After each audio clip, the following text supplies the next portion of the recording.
tell me. My mother, well, actually, my father said I was going to be late to my own funeral, so I was here on time, but I saw people coming in a little late, so I thought we ought to wait a few minutes. But we're ready to start. I would like to thank all of you for coming. My name is Mike McLachlan. I'm the state senator who represents Danbury, a portion of Bethel, New Fairfield, and Sherman.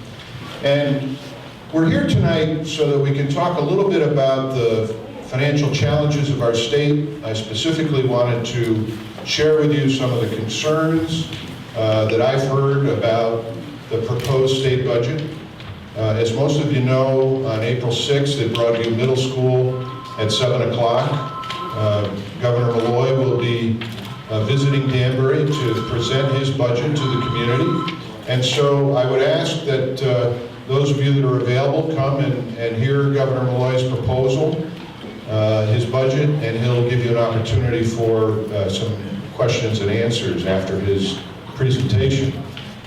Now, you've probably read a lot about the budget, so we are going to cover some of the specifics, but it's more of a global discussion. And I'm going to ask that you hold your questions until we get through a fairly brief presentation. And then when you have a question, we'll ask you to just come up front if you don't mind, so that everyone can hear you, and use the microphone to ask your question. And then I will do my best to address your concern. I'd like to first thank Mayor Bowden for hosting us tonight. I see the Mayor's Chief of Staff, Wayne Shepard, is here. Wayne, thank you for your help. Our night mayor, Jimmy Bargallo, thanks for your help setting everything up. I see our registrar of voters, Mary Ann Doran, is here. The president of our city council, Joe Cabo, is here. Thank you, Joe, for being here. My beautiful life partner is here. We have to introduce my dear wife, Alicia, who's very seldom with me on the political roadshow, but it's close to home, so we got her to come out tonight. I also see a number of members of the Common Council, Shay Negershath, Mary Teicholz, who am I missing? Thank you. Don't have my glasses on. Phil Curran and Don Taylor. Thank you. Thank you, President Joe. And I said hello to all of you. So, once again, I want to thank you all for being here. The process in the state of Connecticut is the governor presents a budget and makes a budget address and then presents it to the legislature for their final approval. So the governor's budget is a proposal. It is up to the state legislature to make the final decision. They'll pass a budget, we, the legislature, will pass a budget, and then the budget will go back to the governor for his final approval and signature, or veto, which the governor has the option to veto the budget. But I want to put into perspective some of the things that are tell us a little bit about the economy in Connecticut, and more importantly, what's happened to state spending here in Connecticut in relation to the economy and our population. If you look at this slide, and I hope you can all see it, this technology is great now. We didn't have this when I was in City Hall, but this screen shows a graph of state government, in my estimation, has grown too large. And we look at 1987 as the starting point, which, as you may recall, is just a few years before the Connecticut state income tax came into being. That was in 1991. So we use 1987 as the base point, so you can sort of get a feel for what happened to state government before and after the implementation of the state income tax. But the blue line shows Connecticut's population growth since 1987. That's the flat line along the bottom. We've gone up about 9% in population. The top line on this chart shows the real government expenditure, inflation adjusted. And so what you're seeing is that the current budget that's being proposed has increased, is 287% higher than the base year of 1987, with 9% growth in population. So that gives you just sort of an idea of what's happened to government in the state of Connecticut. And this is really, frankly, not unique to Connecticut. There are some states who are approaching these numbers, but Connecticut tops them all in the growth of government. The green line on this chart shows the consumer price index growth over the same period. So the consumer price index has gone up 90%. Our population has gone up 9%, but government spending has gone up 287%. So the challenge that we face is that our government has grown far too fast for the size of our state. And this is now the time for us to rethink the way that we run state government, and that's part of what we want to talk about tonight. The budget deficit that you've all heard about is monumental in many ways, but you know, we keep hearing about billions and trillions of dollars, and it's kind of hard to comprehend what that means because no one has ever seen $1 billion or $1 trillion. But to put it into perspective, if you have a large amount of waste in any operation, in a private operation, you're always going to be looking to save money. But we don't do that in government. See, government grows by creation of new laws. We pass new laws, and we determine that government should get into a new business, or should offer a new service, or should provide a new type of program to the residents of the state. And we don't do a cost-benefit analysis to find out, does it make sense? Can we do it cheaper without state employees and let the private sector do the work for us? Or do we look at what is the ultimate cost over a long period of time? So the decisions that are made in state government often are far too short-sighted. When you make a decision for a major purchase, you're always going to be looking for what will it cost me a couple of years down the road. We don't have that vision when we, and I say we meaning the state legislature, we don't have that same vision in results-based budgeting that you do in your own home, or that the private sector does when they create a budget. So that helps put into perspective, how did we get these budget deficits? The graph shows the gap between state government revenue and spending in the current year and projected for the next 2 years. And so what happened last year was we had this huge budget deficit, but instead of cutting spending, what we did was borrow $1 billion for 10 years. So that's sort of like the CL&P bill comes and you use your MasterCard to pay for the CL&P bill, and you're making minimum monthly payments on your MasterCard. That's sort of what we did last year. The one-time measures that we used to balance the budget last year, when we had a very difficult budget challenge under Governor Rell. Now, let me take a step back for a minute. We had a budget challenge last year of a little under $3 billion. The challenge this year is $7 billion. So the challenge is far greater than we had last year because the economy continued to go down over the last year. But this is what some of the one-time measures were utilized last year to balance the budget. We had federal stimulus money, often referred to as Obama bucks.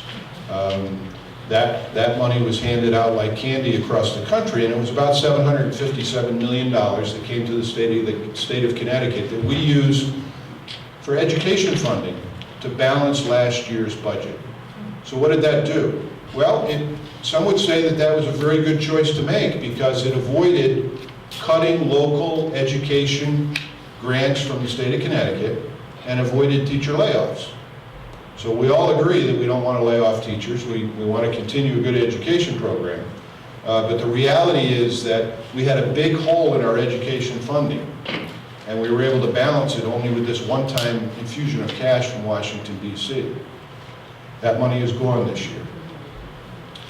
We also sweeped all the accounts. Now, what we mean by a sweep is that we went into all of the accounts, and Mayor Boughton does this in City Hall too. He'll put on a spending freeze sometimes 3, 4, 5 months before the end of the fiscal year and say to the department head, sorry, you may not have spent any more of your money in that particular account, and grab the money, we call it a sweep in state government, and said, you didn't spend it yet, we're taking it back.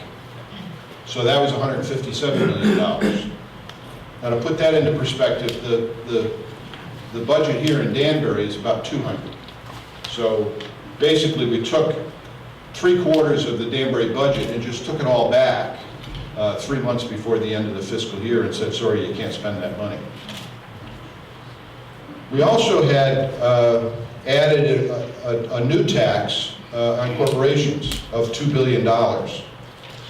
And one of the things that's probably gotten the most press and the most phone calls of complaint, did anyone get a CL&P bill and notice that there was a new tax on your bill?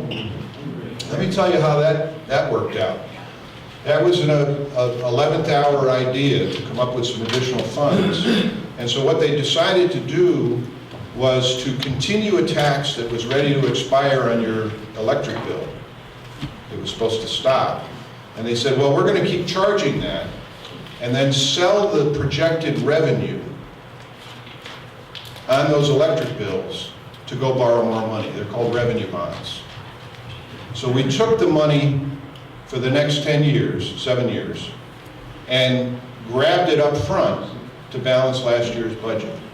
So you have to pay that for 7 years now just to pay last year's light bill. So it was those kinds of one-time infusions of cash to balance last year's budget. We also spent all of our rainy day fund, that would be your savings account. That was $1.4 billion. That money is now all gone.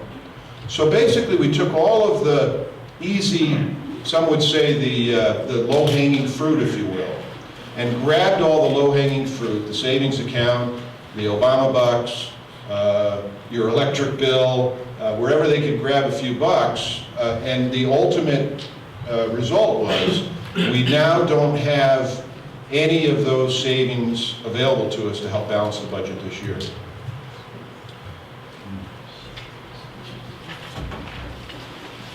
Give you an idea, where does the money come from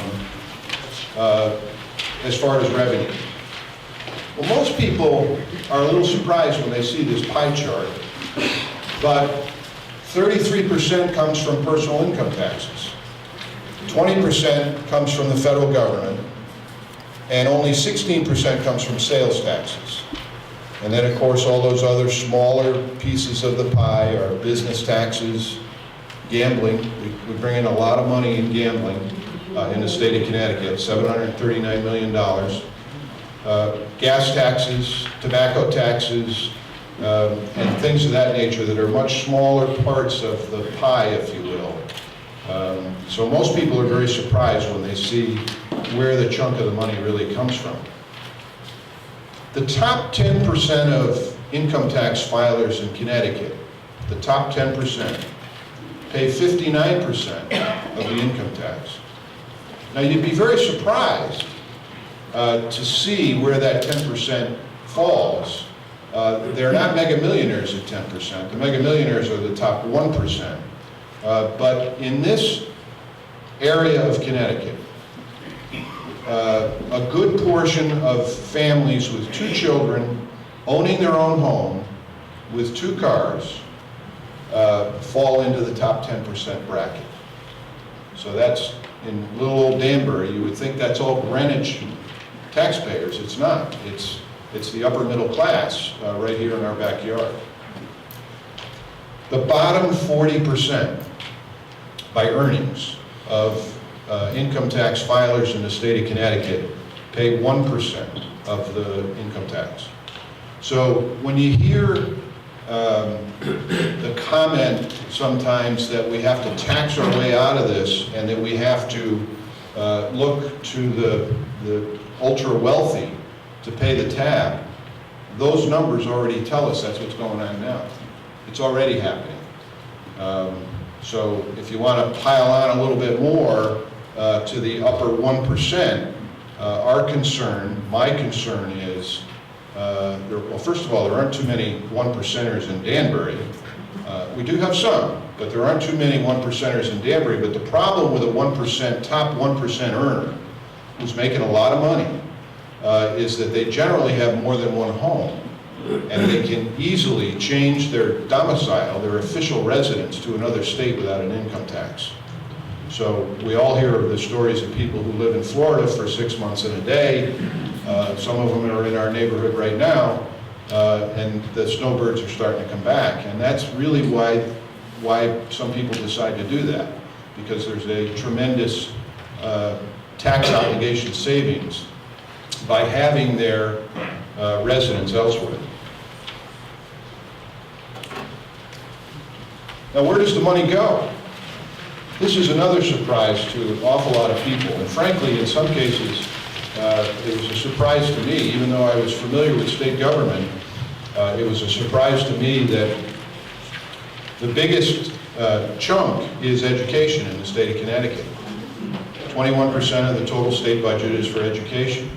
Now, no one in this room believes that we should not provide a first-class education to the children of the state of Connecticut.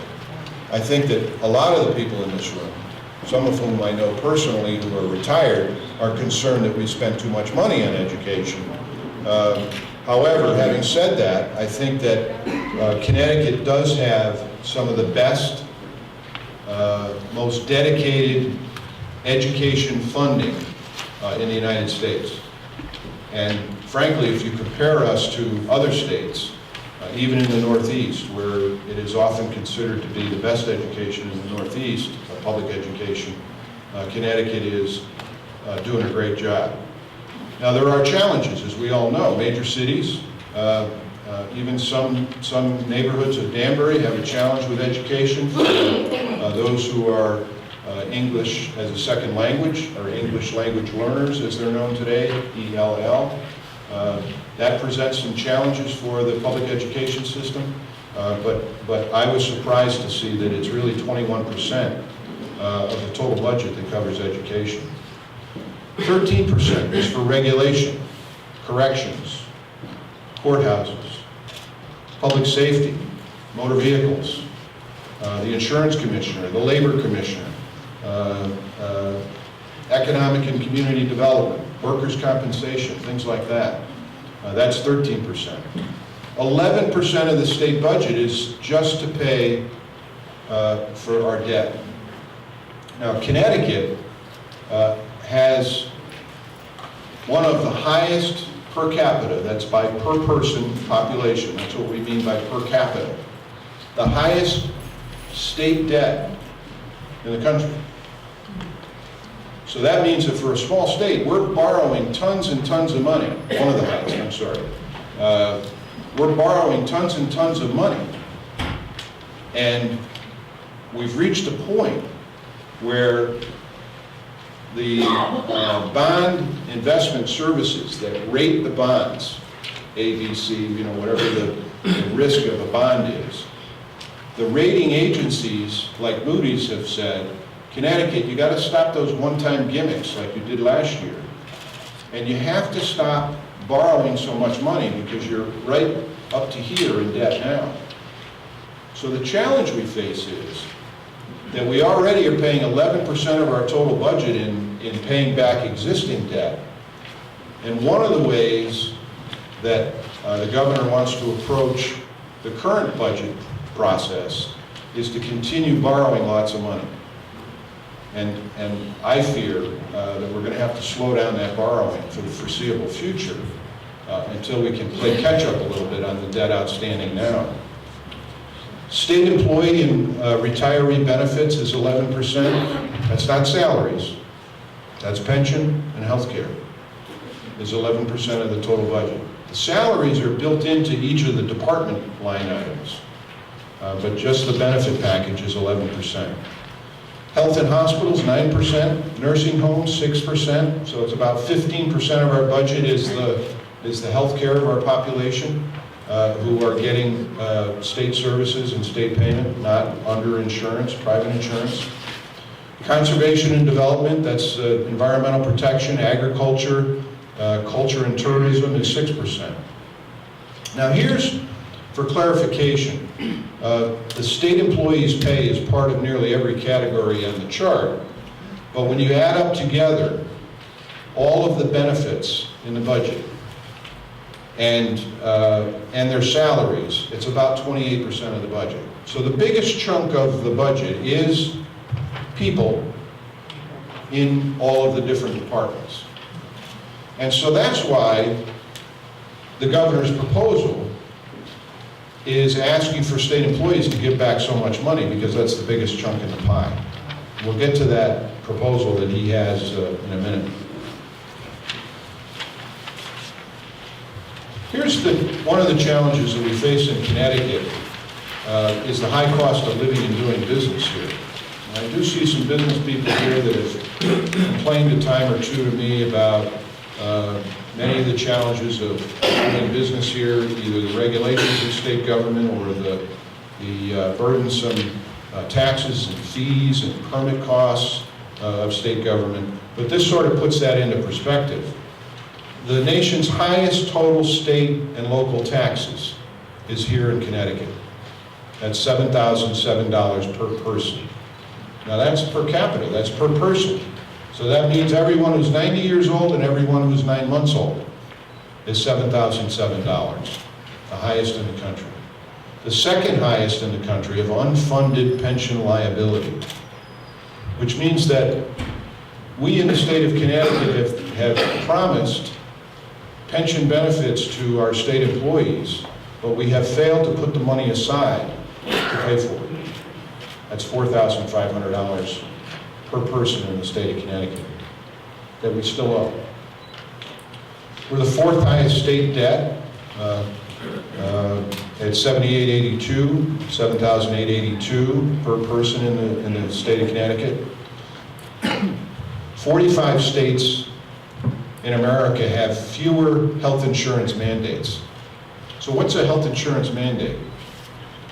Every year at the state capitol, we have proposals to force private insurance carriers to add a new type of coverage. And frankly, we would like to be able to say yes to all of them, because all of those ideas have come forth from constituents who have felt a challenge where they needed the support of health care, and their carrier, their health insurance company, didn't cover that particular health problem. So what we mean by health mandates is that it's forcing those insurance companies to cover a new item that they haven't previously covered as part of the policy. It's easy to vote yes for those things. It's harder to take a stand and say, no, we can't. Now, I'll tell you that I have voted for one of those big mandates, and that was for autism coverage, because I had an overwhelming lobbying effort from residents in my district here in these 4 towns, from the autism community, who said you have to give us better coverage, and I voted yes for it. In the same year, I voted no for 3 other healthcare coverage mandates. So those are very tough decisions that have to be made.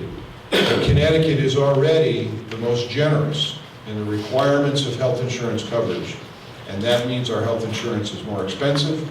That means the cost of doing business in Connecticut is equally more expensive. We're the second highest state in America for gas taxes, and those are being proposed to go higher. I believe that's going to come very close to making us the highest in the country if the proposal that's on the table now is approved. We're the 5th highest cost of doing business according to the Milken Institute. And I've heard some business people in particular industries tell me that we're the highest cost, depending upon what type of specific things they need. And last but not least, we're the second highest for electricity costs. The only higher one is Hawaii. So those are just a few of the examples of the challenges we face in the high cost of doing business in Connecticut.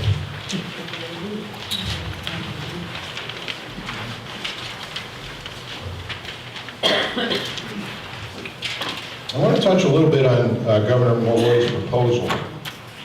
And in this venue, in this short meeting, it's difficult to go through an entire budget, but I want to touch on some of the high points. Now, I will tell you that there are some ideas in his budget that I am absolutely positively in agreement on. What you'll hear as this progresses, this meeting progresses, is there are a number of items in the budget that I'm highly troubled with and that I think are long-term challenges for the state. The biggest problem is that Governor Malloy's budget increases spending. Now, when you hear the proposal as stating that it is decreasing spending, here's the real number. If you look at how much Governor Jody Rell's budget was before she left office, and you compare that number to the proposal from Governor Malloy for the next 2 years, Malloy's budget is higher in spending.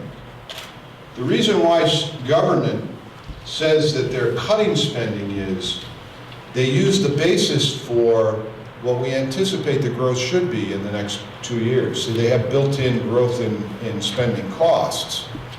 And they say, well, we're cutting from what the growth should be, not what it really was.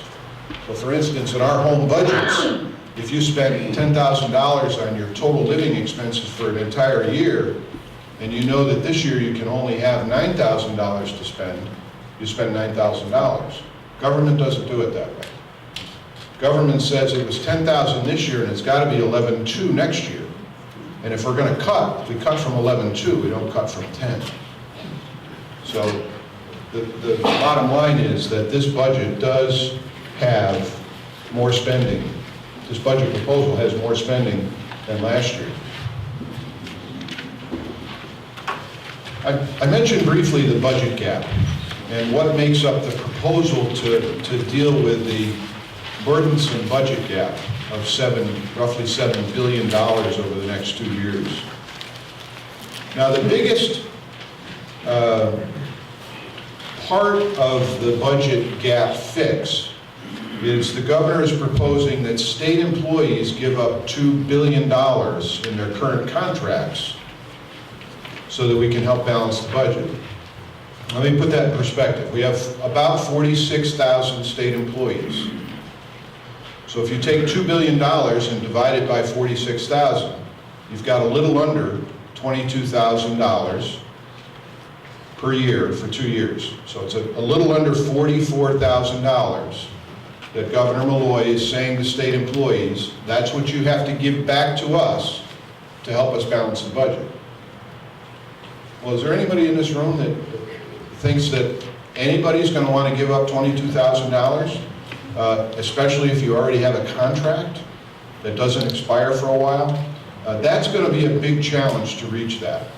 And in defense of the state employees, the rank and file state employees that I've spoken to, and I must tell you, I've spoken to many rank and file state employees who live in my neighborhood. The ones that I've spoken to have said, we get it, we understand we have to try and do something, we get it. It's the negotiators from the unions that are folding their arms and saying, can't do it. Department of Corrections said last week at a meeting, don't give them anything. They don't have to, they have a contract. So there's a big cavern here. There's a big divide between the governor saying we need $2 billion and the unions who really are holding the cards in this. Now, if you've got, if you look at the big picture, he's saying that, the governor is saying that 30% of this fix in the budget has to come from the employees. But I would submit to you that if we used 2 years ago as the example, when Governor Rell had to negotiate givebacks from state employees, They have 17 bargaining units in state government, and 3 or 4 of them refuse to participate in the give-back negotiations. So 14, I think it was, out of 17 agreed to take furloughs, pay some more money in their copay, things like that. And it gave us about $600 million. But to get that deal, to get that $600 million, now keep in mind, we need $2 billion from them this year. To get that $600 million, Governor Rell had to give them a guarantee of no layoffs for 2 years. So what happens now if we need $2 billion? So I just want to put in perspective how challenging it is.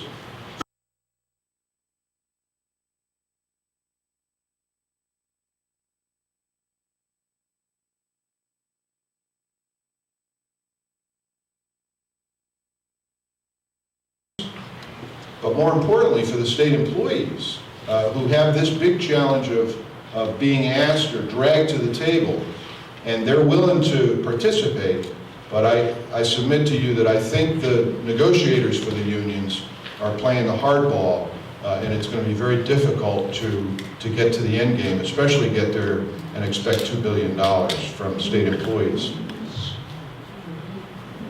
58% of the fix is from increasing taxes. So what does it mean? Everybody's taxes are going up. It touches everybody because I'm getting phone calls from people who are in retirement, and I'm getting phone calls from the average family with 2 kids whose taxes are also going up. Probably the biggest complaint that I'm getting, and it probably fits this room pretty well, is that you immediately lose the $500 annual tax credit, personal property tax credit on your state income tax. But there are dozens and dozens of other taxes and fees that are being proposed to be increased. And I think everyone in this room realizes, well, you know, a reasonable amount of increase, I suppose, is expected.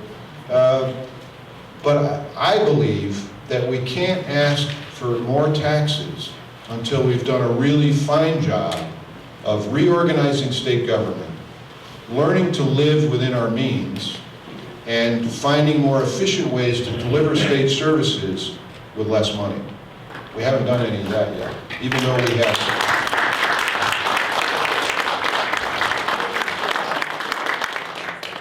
Now, I will tell you that I participated for 18 months on a state agency known as the Commission on Enhancing Agency Outcomes, and we've provided a report to the legislature with lots of ideas of how to restructure state government, and found some really simple ideas in some cases of how to save substantial amounts of money.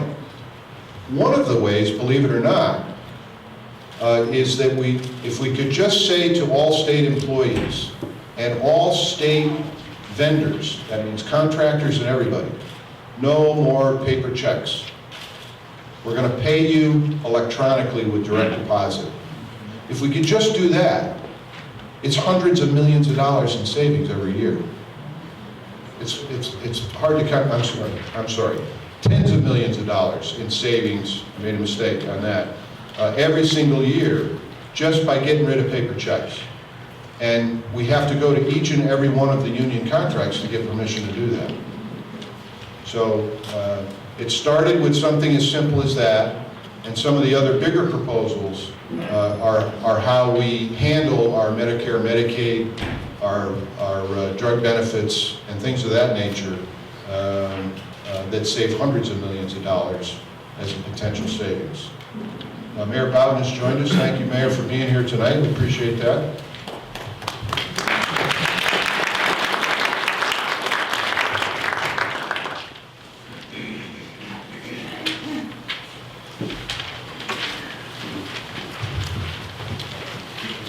So the next page talks about, and I see that most of you have the handout, talks about the increases in revenue. I'm not going to go through all of these. There are dozens of proposed increases, new taxes. I went to get a haircut, and the gal who cuts my hair said, do they understand that if you're going to start taxing a haircut now, that amount of tax is really going to come out of my pocket, not out of my customers, because I can't raise my fees in this economy.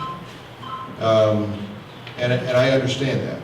I mean, I understand that 6.35% new sales tax on a haircut is coming right out of the haircutter's earnings, not necessarily out of the customer's earnings, because they're concerned about raising their fee for the haircut. And then there's plenty of sin taxes there, cigarettes and alcohol. But one of the biggest challenges that we face in Danbury is something that was proposed last year and now is back again this year. We were able to kill the idea last year, but they have a hospital tax. And basically what the hospital tax will do is give a higher tax to healthy hospitals, Danbury and Milford, and redistribute that tax to the unhealthy hospitals, Hartford, Bridgeport, New Haven, so that our hospitals here that are very well run, I believe, who already have challenges dealing with a very large amount of uninsured people, already participate in our community in many, many ways without direct benefit in payment of any kind. The hospital tax will be a big hit against our local hospitals here in Western Connecticut to the tune of $400 million statewide. So what does it mean? Well, the bottom line here, we haven't gotten all the details back from the new Danbury Western Connecticut health systems, but it could mean dozens or perhaps 100 employees at Danbury Hospital, and cutbacks in services, because they're looking at somewhere around $18 million to their bottom line from this tax. The hospitals that are very healthy, primarily in Western Connecticut, are all feeling the pinch from this proposal. So you're probably even going to hear something from your doctor, and you'll hear more about the hospital tax in the coming days. That's a big problem that we were able to kick it aside last year, but I fear that it is going to hit us hard here in Greater Danbury.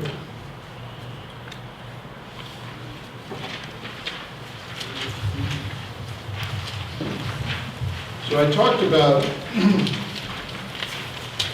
an average family earnings. 2 kids, 1 that drives, they're homeowners, 2 people working. Earnings is $120,000 a year. That's in the top 10% that I talked about. That family is in the top 10%. But we all know that the cost of living in Connecticut, with children running at home and so forth, that 120 is not really wealthy. It's certainly living comfortable, but it's not wealthy. But we use that individual as an example of the impact of the tax proposal. And it's about $1,090 every year on that family of 4. The governor's budget proposal will impact taxpayers at every level. We use this hypothetical example because it's a fairly common family structure with the greatest earning potential.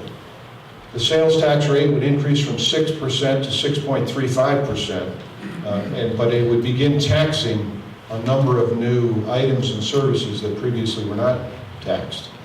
So here's a case in point. You're going to buy a new car.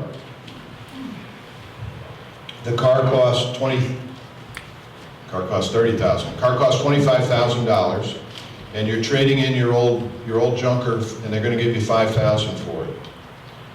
So the way it is now is you would pay 6% sales tax on the gross selling price minus the trade-in, or in this case, $20,000. The new proposal says, we're not going to give you the credit on the trade-in, you have to pay the sales tax on the full selling price of the car. The question also becomes, do you also have to pay sales tax on things before you apply a discount coupon?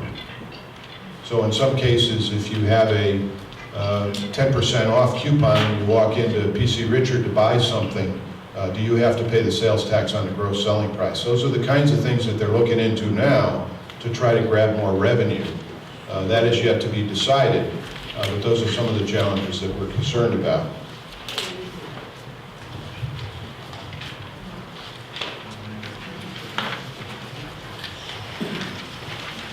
So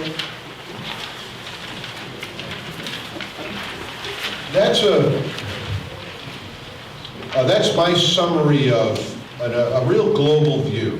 I started my comments by saying that there are a number of good ideas in Governor Malloy's budget. One of the things that Mayor Boughton, I'm sure, is very happy about is they have not, in this proposal from the governor, cut state grants to municipalities. So that helps the chief elected officials of towns that rely on a significant grant from state government to run the schools. That was flat funded, so to speak. At the same time, they are eliminating or proposing elimination of the machine tax credit. So a company like Barton's is given a credit for their machinery in the building, so they don't have to pay property tax on a portion of the equipment in their building. And that was an incentive that was created many, many, many years ago to try to retain manufacturing jobs in the state of Connecticut. So the governor's proposal says, we're not going to pay the municipalities for that tax credit anymore, but they want to leave the tax credit on the books. So what that means is that the mayor has to figure out a way to say to Barton, I can't give you that money anymore. What do I have to do to keep you here? And Barton or any company says, well, we would like to stay, but we don't want to pay more taxes. All they're doing with this proposal is taking the money away from the local municipality, but leaving the ability to provide the tax out there, the tax credit out there. Now the burden becomes local property taxpayers' obligation. So it's just shifting the burden downhill. That I think is pretty much the mayor's point on that. 1.6 million is the hit to the Danbury city budget. And that's a significant amount of money in the big picture of a relatively mid-sized city here in Connecticut. The Republican legislators are in the minority at the state capitol. We have 14 Republican state senators. We have 40, what's the new number? Because we had 2 special elections. We have 41 Republican legislators in the House out of 151. We have proposed over the last 2 years that I've been there alternative budget proposals, both to Governor Rell's budget and we're preparing a final budget proposal for Governor Malloy's budget. And it talks about some pretty significant changes in the way state government operates. Now, I'm only going to touch on it very briefly. It's available online. I hope you'll read it. In fact, there may even be hard copies. Peggy, there's hard copies of our proposal, known as the Common Sense Commitment to Connecticut. We're basically saying don't spend any more money than you bring in. It's sort of a novel idea for government, but in this economy, we have to do it that way. Borrow only the amount of money that you can afford to pay back. And I submit to you right now, when we're spending 11% of our total budget on paying back current debt, that we really can't afford to borrow any money right now. So we have to sit tight and wait until this economy improves before we can continue to borrow more money. If it's not broken, don't fix it. But if it's not working, get rid of it. What does that mean? Well, listen, state government operates very well in a lot of ways. I must admit that I am always surprised. Every day I meet a new state employee or I interact in a new way It's someone who's providing services on the front line. We do a lot of things really well. The problem is that we do a lot of things that private enterprise does far better than state government can ever dream of doing. And we have to get out of the business of being in the business of private business when they can do it much better. And I will tell you that one of the examples of that is Ability Beyond Disability, the former DATAR organization, which has group homes in the greater Danbury area and across the state of Connecticut. They know how to run a group home for 41% of the cost it takes state government to run the same operation. 41%. So if that can be done in that kind of business, that's frontline social services, that's the safety net, that's the important things that state government should be doing and can be doing, but they can't do it better than a private enterprise can do it. I submit that we need to get out of that business in state government and let the private sector, the private nonprofit organizations who are dozens in our own community that can provide those kind of services far better, far more efficient, and for a lot less money. We need to get out of the way and let them do it. Sometimes you hear politicians talk about creating jobs. Government doesn't create jobs. People do.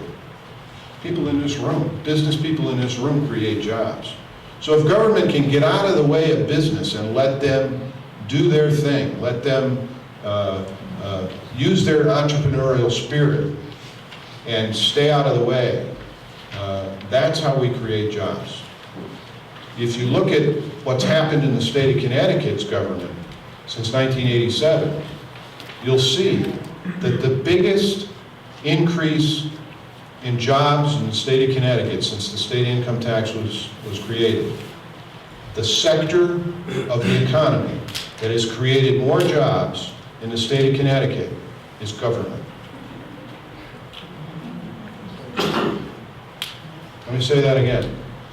Since the state income tax was implemented in the state of Connecticut, the sector of business and government that has created the most jobs in the state of Connecticut is government, not the private sector. And that's wrong.